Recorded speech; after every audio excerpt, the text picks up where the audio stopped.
Maraming nagre-request nito, mga kaibigan. Ang laban ng ating pambatong si Candidate Grandmaster, International Master Giancarlo Arca ng Mindanao.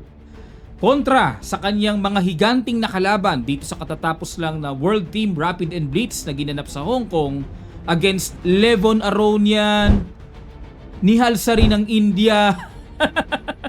Dalawang games po na matindihang naging laban ng ating kababayan ang ating gigisahin sa video na ito. Matindi ito. Bago po natin pasadahan ay iwanan ko muna kayo ng puzzle hatid sa atin ng Internet Chess Club application. Ito po yon. It's white to play. Ano kaya sa palagay nyo po ang matinding binitawang tira dito ng puti at siya ay nanalo? Yan. Pakilapag nyo po ang inyong mga kasagutan sa comment section below. Malaking suporta na yan sa video na ito. At sa mga wala pang Internet Chess Club application, downloadable lang po sa Play Store, sa App Store, at makikita nyo lang din ang site nito sa description below ng video na ito para pagbukas nyo, gamit nyo computer, dire-diretsyong makapaggawa kayo ng account, free lang. Magagamit nyo na pang training, pang puzzle. Okay! Pasadahan na natin unang laban na ating i-analyze na naging laro niya against Levon Aronian. Black pa siya dito, mga kamatsas. Ang ginawa ni Levon, nag-E4, nag-C6, Caro-Kann defense ang ginamit, nag-D4, D5, kinapture ang D5. Kung tawagin po ito ay exchange, Caro-Kann. Kinain, nag-Bishop D3, develop, Knight C6, C3. Yan talagang ginagawa dyan para maging solid ang D4 at hindi rin makalundag ang knight sa B4 na makakaistorbo sa bishop. At nag-knight F6, bishop F4. Ayan, ang purpose naman ito para hindi maka-E5 at para hindi rin maka-queen C7 na magandang development ng queen pagka naunahan dyan sa diagonal na yan. Pero ayaw magpautak ni Levon. Talagang alistong-alisto. Ayan ang preparasyon ng ating pambatong si Gian. Bishop G4 para atakihin kaagad ang queen at nag-queen B3 naman dito. Kumounter attack si Levon sa B7. Dito po kasi para po sa inyong kaalaman, parang ang sarap EF3, di ba? Na parang okay, sanggahin lang ng pawn, saan ngayon pupunta ang bishop? Aatras lang po yan at yung pawn sa F3 ay makakapagbigay ng hindi magandang galawan sa middle game para po sa inyong kaalaman. Yung F3 square kasi bagay dyan yung knight eh. Mangyari naging pawn. Kaya dito na lang magde-develop yan, tendency, di ba? Pero nakaka-epekto po yan sa king side. Okay, para po sa inyong kaalaman. So, para ma-maintain yung pawn structure na hindi pa nakukomit yung F-pawn, nag-queen B3 si Levon at inatake yung pawn sa B7. At dito nag-knight A5 naman. Ayan, para kumounter. Depensado na. Yung pawn, may atake pa sa reyna. Ganda. Queen A4 check, knight C6 bumalik lang, at nag-knight D2. Ayan, develop. Para pag na-develop yung isang knight, ay may kahalili na. Hindi yung pagka kasi dinevelop kagad to nang wala pa yung knight, kakainin lang. Damage pawn structure yan sa king side, mga kamatsas, Nag-E6, syempre, para ihanda naman ang isa pang development at para makapag-castling. Knight GF3, Bishop D6, tinapatan na po ang strong bishop. Exchange, takes, at nag-castling din, at nag-rook A E1. Ang gusto dito ni Levon, kitang-kita po, yung knight ilalagay niya sa gitna.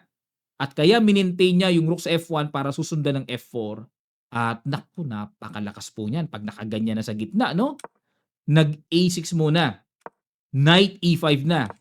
At nag-rook C8. Tamang-tama po ang timplang ginawa dito ng ating kababayan. Kasi ito pong bishop talagang pakain na. Strong knight naman yan. Kung i-exchange niya mo, wala yung strong knight niya. Tapos itong rook C8, ang plano po niyan mag-B5. Tapos babasag ng B4 para makapag-create ng counterplay sa C3. Pag na-exchange yan, imagine niyo po, hihina yung C3 eh. Yan ang plano ng rook FC8. Aatake ka counter sa queen side. At nag-rook E3 na si Levon. Ayan ang plano, maaaring magro-rock cliff, pupunta sa G3 para maka-atake sa king side. At nag-B5 na, atake sa queen.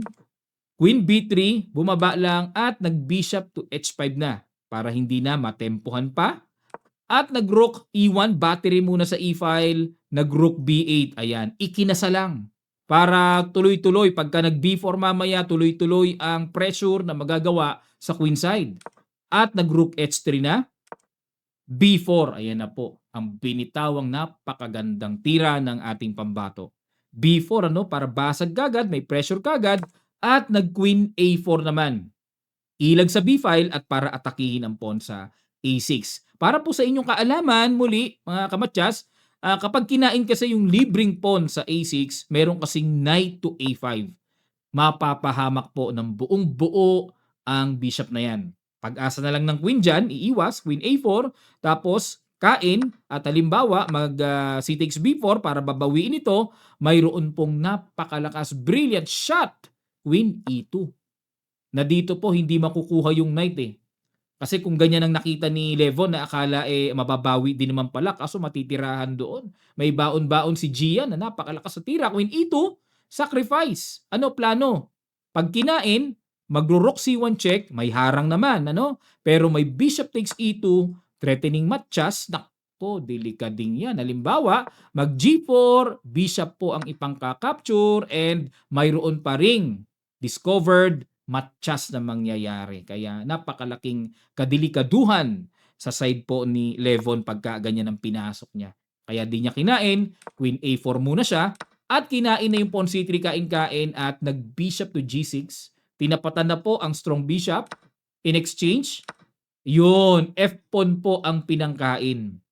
Bakit po? Kasi po dito, mga kamatyas, pag ito ang pinangkain, nako po, trouble. Kumbaga sa boxing, napangahan gagad. Tulog. Kahit gisingin ng referee, ayaw magising dahil may rook H8. Napakasakit ng tira na yan. Ah! Winless. Papapasigaw ka talaga sa ayaw at sa gusto mo. Okay, may ganung kombinasyon, ano? Kaya hindi sa lahat ng pagkakataon, ito po ang pinangka-capture.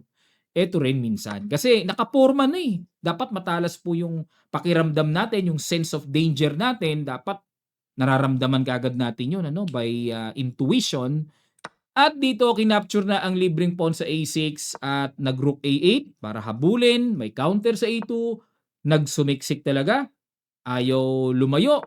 Nag-queen C7. Ayan, very practical decision by Arca. At nag-queen B1. O kasi po, kung kakainin, takes, wala. Weak ang C3, weak ang A2, mababawi alinman sa mga yan. Mababawi po. Okay? Kaya, nag-queen B1, para yung position ay manatiling complicated, at dito po nag-rook B8, hinabol ng atake ang queen, knight B3 tinakpan, at knight takes E5, rook takes, at dito nag-knight E4. Ayan po, no, para talagang mapabagsak na talaga yung pawn C3 at talagang may timpladong sapat na counter attack. At nag-rook E3. Ayan, okay? So dito po, paglilinaw lang din, kapag kinain kasi yung pawn sa E6 ay bagamat libre pero meron pong sipa ng knight. Masakit manadyak ang kabayo. Nakaranas na kayong matadyakan ng kabayo? Joke lang. O nakapanood kasi ako noon eh. May tinadyakan. Hayop din ang tinadyakan, hindi naman tao. Talsik talaga. Talsik. Ibig sabihin, malakas talaga manipa, no? So, yan po ang kabayo eh. Kaya ingat talaga sa mga sipa-sipa ng kabayo. Masakit manipa yan. May double eh. Dito ang ginawa, nag-rook E3 si Levon at tinagpas na po yung pawn sa C3. Nag-queen to E1. Nakpo po, ayan na. May threat sa knight, tapos sa triple attack pa sa E6 at nag-knight E4. Okay, bumalik. Takip ulit. Nag-F3, pinuwersa talagang gustong paalisin talaga ni Levon. At nag-rook takes A2. What a beautiful shot by Gian, ano? Kasi grabe sacrifice knight Hinain ni Levon pero ito pala yung lalim. May queen C2. May pamila na pala doon, pila. Tapos may bawi pa sa knight anytime. Ay, grabe kalakas, ano? Nag-queen F1, yan ang pinangremedyo, dinipensahan. Pero dito, nakita pa rin ang ating pambato, ang napakainam na tira, rook F8. At dito po, mga kamatyas, mga kababayan, napasuko, nag-resign na dito ang pambato ng USA na si Levon Aronian. Bakit po naparesign? Ano plano? Halimbawa, kung siyempre di pwedeng umalis 'to ng Queen E1 ano, kasi may matchas anytime, puwersado, Rook F3. O tapos kakainin, tapos may D takes E4, kakain muna diyan. At ayon po sa continuation, Rook takes E4, tapos may Queen B1 check na mauobligang yung Queen haharang. 'Di ba, obligado 'yan. O yun nga lang, may kain doon. Ah, naku, wala na, exchange daw ng puti 'no. Isa pa dito, kung haharang naman dito knight C1, o mas mainam-inam pa 'yan. Kain tapos Queen F1 and then, magku-Queen C6. Pero tingin ko playable pa ito, eh. Dahil sa kakulangan ng oras medyo nawala na sa isip dito ni Levon ang knight C1. Aking pakiwari.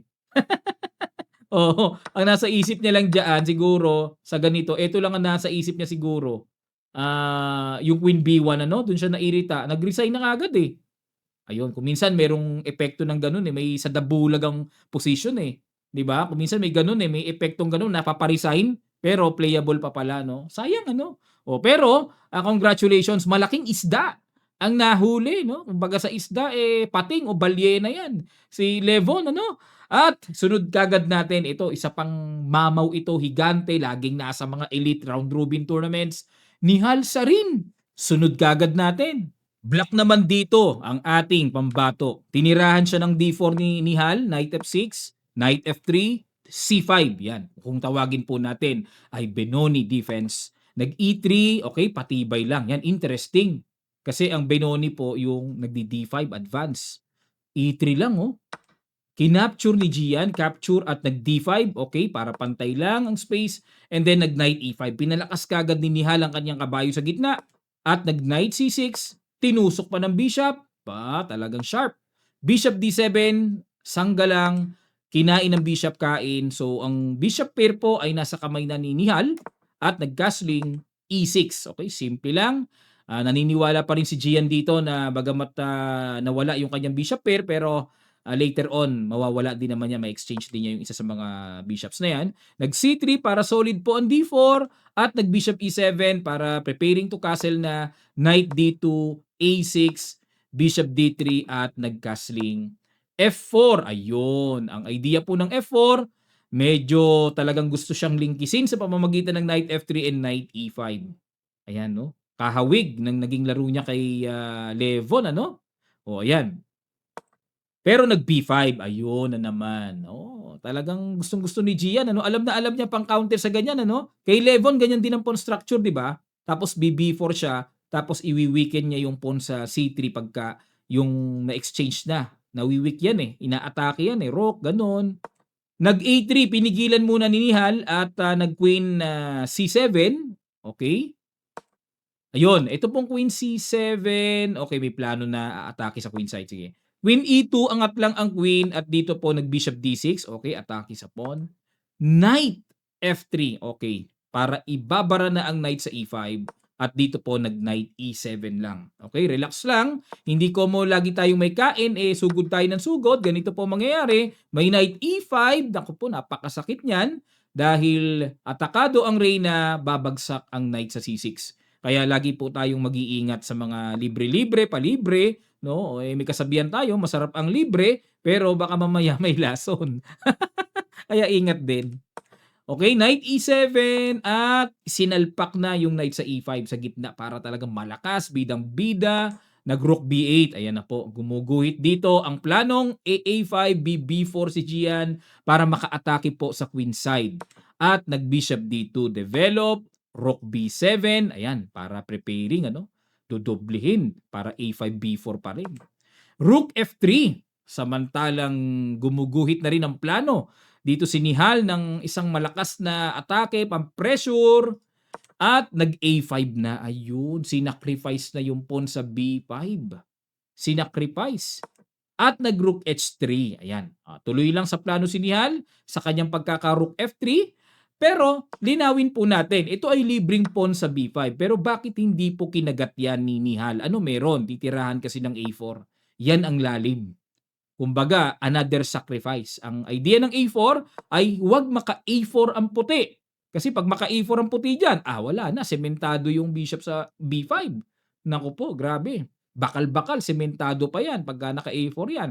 Kaya nag-A4 muna dito si Gian para pagtira ng rook B8, obligadong aalis ang bishop, lalaglag ngayon ang pundasyon ng kisame. Ayun. Oo, yun, pag bumagsak ang kisame, susunod na mangyayari diyan, papatak na o tatagos na yung ano niyan, yung tubig, no? O yan, no? Pag A4, balik po tayo. Ang ginawa, rook H3. Okay? May mga sacrifice na paparating. O, tingnan niyo po yung plano. Sacrifice, kain, Queen H5. Napansin niyo po yun, ano? Kaya napilitan si Gian na mag G6. Matigas na matigas kasi grabe. Kailangan talagang pundasyonan yan na wag mangyari ang atake. Nag G4. Talaga namang todo-todo puwersa itong sinihal. Mag F5. Atake. Nag B4. Ayan na. O talagang nakulitan na si Gian. Ang kulit mo. Atake ka ng atake. Kinain muna yung pawn sa B4. Kinain din. At nag-push A4. Para kasi pag nag-exchange po, talagang mawiwik yung pawn sa B2, tatargetin yun pag na-open, ano? Pero dahil nawala ngayon C3, ayun, sinapatan ngayon ng pressure ni Gian, atake sa D4, Bishop E3 dinipensahan at nag-knight to E4. Ayan na, para siya naman ngayon ang manggulo. Nag-A5 push, atake sa queen at nag-queen A7. Nag-queen E1. Naku po, kagigising lang kasi, pasensya na po. Pasensya na po. Sumasabit. Queen E1, ang plano po ay magku-queen H4. Ayan, no? Manggigit-git talaga ng atake po yan. At nag-F6, inatake na yung knight. At nag-A6, atake sa torre, rook C7, at nag-queen H4. Ayan na po. Ayan na. Hindi pa nakikita. O, pero dito, iba yon sa bugtong-bugtong. Ayan na, pero nakikita yan. Kitang-kita yan. Matchas ang paparating, no? Masakit ang tama. Nag-knight C8 para yung torre ay masalo ang pawn sa H7 at mawala yung threatening matchas. At, talaga, oo, nagwala na. Boom! Sacrifice, kinain. Check, takbo, check, takbo, kain, king D8. Ayan, para makatakas na. And then, pero dito may nakikita akong sipa, rook G7. Maganda po na panipa yan, ano? Capture and then rook G7. Okay, so atake sa Reyna, tumakbo, queen H5, kinain na yung bishop, at nag-king H1. Ayan, para makaiwas na po sa pressure ng G-file. Kasi talagang dito kitang-kita, masarap doblehin ang torre sa G-file para maatake ang pawn at tatagos kasi sa king yon. Kaya iniwas po ni Nihal. At nag-rook G8 na, threatening rook takes pawn. D5 na dito ni Nihal, nang gulo na siya. Kasi para pag maatake yung queen, makatulak yung pass pawn, ay sorry po, napatira, no? Pag nawala kasi yung queen, tutulak kasi yan eh. Yun lang, hindi ko matouch yung ano. Okay, pag tinouch ko pala to at tinuro ko yung pawn, kumakain siya automatic. O, yun ano. Pero ang gusto lang po mangyari pag nawala yung queen, tutulak yung pawn. Yun lang yung gusto kong paliwanag dun eh. Pero pinipilit niya kasing kainin. O, balik tayo. Nag-bishop C5 dito. Sangga lang po sa bishop. At kinain yung pawn sa E6. Ayan. Dito naman po, na over-aggressive talaga dito si Nihal. Na over-aggressive, mga kamatsas, no? Nasobrahan siya ng kakasakripisyo, mabuksan lang sa gigil na gigil siya sa king ni Gian eh. O pero dito, wag naman daw over aggressive. Kain lang dito. Equal pa naman eh. O tingnan po natin ang tama niyang depensa ha. Kain-kain tapos saka pa lang siya kakain dito. O yun nga lang talagang maku-queen to queen. Pero sa dami niyang pawns, sumasapat po. Yun nga lang sa computer eye view. Calculated by computer yan. Pag kinain ito kain, calculated by computer. Yun lang ang malungkot dito, no? Kasi pag sa human side, syempre annoying. Isang pyesa ang bagsak eh. O dito po, 2 pyesa pa ang binigay kay Gian. Pinatulan ni Gian. Sige, anong gusto mong mangyari? Check, umangat. Ayun, nag-queen B5 muna, control para hindi talaga lubos na makatago ang king. Knight D6, atake sa queen at nag-queen D5, inatake ang knight. Queen C5, tinabihan na po at para depensa sa knight. At dito, kinain ng bishop. Okay, kasi pag kinain po, babagsak din yung knight. Okay? Parang natandaan ko mga kamatyas, parang inanalyze ko na ito. Hindi ko alam kung sa Facebook ba o dito pa rin sa YouTube. Pero marami po kasi nag-request nito. Sige, pagbigyan lang po natin ha. Sobrang dami kasi mga nagchat sa akin na pasadahan yung naging laro ni Gian kay Levon at kay Nihal Sarin. Okay? Kaya ganun talaga. Just for enjoyment natin sa chess, okay lang yan. So, rook takes, kinain dito ni Gian ang queen. O syempre, kain, kain. Kasi para maiwasan na yung gulo-gulo, matanggal ang reyna. At nag-rook E1, pinaka-depensa sa threatening matchas kasi, mamatchas si ni Gian kasi. At nag-king C6, tinabihan muna ang tore, threat, umatras, at nag-rook takes F4. Ayun, talagang mahiwaga talaga ang chess, mga kamatsas. Ano, napakahiwaga. Alam nyo kung bakit? Biruin nyo, winning na to eh. Biruin nyo, isang tira lang ang diferensya, oh. Isang tira lang ang diferensya. Oh, lamang pa ng isang pyesa yan, imbis na bababa lang ng equal, tinodo-todo naman, kitang-kita naman ang masakit na pagkalamang dito ng puti. Winning kagad bigla, oh. Ang puti, oh. O anong tamang tira ni Gian dapat? Push E3. Yan po ang tamang tira and wins. Idea is to play E2. Pag ang pawn nasa E2 na, sacrifice rook, tanggalin ng tore, bigay mo na yung dalawang tore na yan, makaka-promote ka naman. Yun po ang mangyayari. No? Gracious yun sayang ano. Pero rook B4, rook takes F4, chumek, king B5, kinain naman kagad ni Nihal. Ayun lang mga kamatsas. Ba't kasi kinain kagad? Ba't binawi? Na-excite siya na okay, bawi na isang pesa, parang ganon. Pero di niya alam, dapat po ang tira, ibitin muna yung knight. Eto pala muna. Grabe, ang hirap makita niyang tira na yan, ano? Mahirap makita yung E7, ibibitin mo muna yung knight. Ako man sa puti, mapapabawi na rin ako eh. Kasi nasa isip ko, ay nako, diado ko isang pyesa, bawiin ko na. Buti nabawi ko, parang mapapaganon pa ako eh. Pero E7 lang. Threat pa rin ng knight, saka kakainin to. O halimbawa, gumanito, mag-rook E8, may A7 naman. O, dalawa yan, oh. Sugswang eh, di pwedeng kainin, may A8 queen. O halimbawa, iwas natin to, knight F7, may rook D8 naman. Ayun, oh, tapos kagad.